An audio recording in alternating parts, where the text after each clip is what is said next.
আলাইকুম ওয়ারহমতুল্লাহি ওয়াবারাকাতু। সুপ্রিয় দর্শক শ্রোতা, আজকে আমরা আলোচনা শুনব একজন মুসলিম হিসেবে প্রতিটি ওয়াক্ত নামাজ জামাতে আদায় করা আমাদের একান্ত কর্তব্য। তাই আমরা যখনই মসজিদে প্রবেশ করি, মসজিদে প্রবেশ করার ক্ষেত্রে আমাদের কিছু নিয়মকানুন আদব রয়েছে।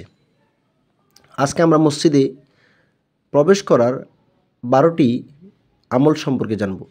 1 নাম্বার, যখন মসজিদে প্রবেশ করব, ডান পায়ে প্রবেশ করব ও বাম পা দিয়ে বের হব। কেননা সাহাবী হযরত ওমর ইবনে খাত্তাব এরূপ করতেন। নবী করিম সাল্লাল্লাহু আলাইহি ওয়াসাল্লাম সম্পর্কে হযরত আয়েশা রাদিয়াল্লাহু বলেন, রাসূল সাল্লাল্লাহু আলাইহি ওয়াসাল্লাম সব কাজ ডান দিক থেকে করা পছন্দ করতেন। সহিহ বুখারীর মধ্যে এসেছে। 2 নাম্বার, মসজিদে যখন প্রবেশ করব আমরা দরুদ ও দোয়া পাঠ করব। মসজিদে ঢোকার সময় আমরা পড়ি বিসমিল্লাহি ওয়াসসালাতু ওয়াসসালামু আলা রাসূলিল্লাহ আল্লাহুম্মা আফতাহলি আবওয়াবা রাহমাতিকা। অনুরূপ আমরা যখন মসজিদ থেকে বের হই তখন আমরা এই দোয়া পড়ি বিসমিল্লাহি ওয়াসসালাতু ওয়াসসালামু আলা রাসূলিল্লাহ আল্লাহুম্মা ইন্নী আসআলুকা মিন ফাদলিক। 3 নাম্বার, মসজিদে যেতে তাড়াহুড়া না করা। অর্থাৎ আমরা অনেক সময় দেখা যায় মসজিদে আসার সময় অনেক তাড়াহুড়া করি। হাদিসে পাকের মধ্যে ইরশাদ হচ্ছে, হযরত কাতাদা রাদিয়াল্লাহু তাআলা আনহু বলেন, একদা আমরা হযরত নবী সাল্লাল্লাহু আলাইহি সাল্লামের সঙ্গে নামাজ আদায় করছিলাম। এমন সময় শোরগোল শোনা গেল। নামাজ শেষে নবী সাল্লাল্লাহু আলাইহি সাল্লাম বললেন, তোমাদের কি হয়েছে? তারা বলল, নামাজের জন্য তাড়াহুড়া করছিলাম। নবী করিম সাল্লাল্লাহু আলাইহি সাল্লাম বললেন, এমন করো না, যখন নামাজে আসবে তখন শান্তভাবে আসো এবং যা পাবে তা পড়ে নেবে আর যা ছুটে যাবে তা পূরণ করে নেবে। সহিহ বুখারী।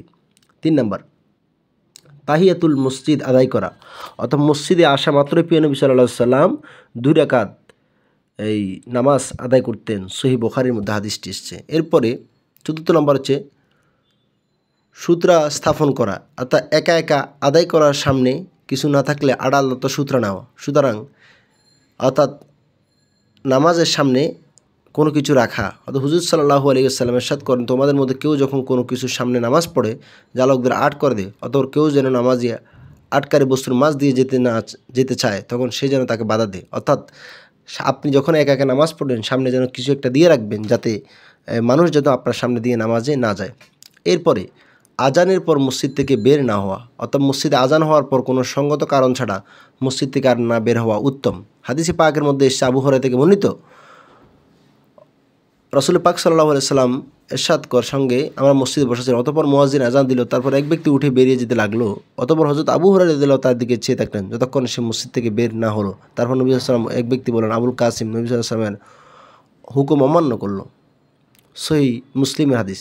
এরপর হচ্ছে মুখের দুর্গন্ধ দূর করা। অর্থাৎ মসজিদে যখন আমরা আসব আমরা কাঁচা পেঁয়াজ, রসুন, বিড়ি, তামাক অত্যন্ত দুর্গন্ধ বিষয় থেকে আমরা সরে এসে আমরা পবিত্র হয়ে মসজিদে প্রবেশ করব। এটাও হাদিসে পাকের মধ্যে আছে। এরপর হচ্ছে মসজিদে রক্ষণাবেক্ষণ করা, মসজিদ পরিষ্কার রাখা, জিনিসপত্রের হেফাজত করা। রাসূল পাক সাল্লাল্লাহু আলাইহি ওয়াসাল্লাম বলছেন, আমার কাছে আমার উম্মতের নেক কাজ এবং গুনাহের কাজ পেশ করা হয়, আমি তাদের সৎ আমলের মধ্যে পেলাম না রাস্তায় সরানো কষ্টদায়ক বস্তু, আর তাদের পাপ আমল পেলাম নাকের আবর্জনা, যা দেখেও মসজিদ থেকে পরিষ্কার করা হয় না। সহিহ মুসলিম। এবার মসজিদে ক্রয় বিক্রয় না করা। অর্থাৎ মসজিদের ভিতরে ক্রয় বিক্রয় না করা। নবী সাল্লাল্লাহু আলাইহি ওয়াসাল্লাম এই বিষয়ে নির্দেশ দিয়েছেন যে, নবী সাল্লাল্লাহু আলাইহি ওয়াসাল্লাম বলেন, যদি তোমরা কাউকে মসজিদে কোনো কিছু বিক্রি কিংবা খরিদ করতে দেখো তাহলে বলো, আল্লাহ যেন তোমার ব্যবসা লাভ না দেয়। আর যদি কাউকে সেখানে হারানো বস্তু খুঁজতে দেখো তাহলে বলো, আল্লাহ যেন তোমাকে তা ফিরিয়ে না দেয়। এরপর হচ্ছে মসজিদে শোরগোল না করা। অনেক সময় আমরা মসজিদে খেলতামাশা, অনর্থক দুনিয়াবী কথাবার্তা, উঁচু শব্দ, আচরণ, বিভিন্ন কথাবার্তা বলি, যা রাসূল পাক সাল্লাল্লাহু আলাইহি ওয়াসাল্লাম হাদিসে পাকের মধ্যে সহিহ বুখারী বর্ণনা এসেছে। মসজিদে শোরগোল করা যাবে না।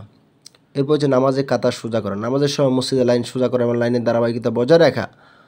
নবী সাল্লাল্লাহু আলাইহি ওয়াসাল্লাম স্বয়ং লাইন নিজে সোজা করতেন। বরাবর হয়ে যাও, ভিন্ন ভিন্ন হইও না, নচেত আল্লাহ তোমাদের অন্তরকে ভিন্ন করে দিবেন। বড় জ্ঞানীরা যেন আমার কাছে থাকে। অর্থাৎ রাসূল পাক নিজেই মসজিদের নামাজের কাতার সোজা করতেন। এরপরে মসজিদে ভিক্ষা না করা। মসজিদে আল্লাহ ছাড়া অন্য কারো কাছে দোয়া প্রার্থনা না করা। আল্লাহ তাআলা বলেন, অবশ্যই মসজিদগুলো আল্লাহর জন্য, সুতরাং আল্লাহর সঙ্গে তোমরা অন্য কাউকে ডেকো না। সূরা জিন। অতএব আল্লাহ সুবহানাহু ওয়া তাআলা যেন আমাদের সবাইকে মসজিদের আদবগুলো পালন করার তৌফিক দান করে। আসসালামু আলাইকুম ওয়া রাহমাতুল্লাহ।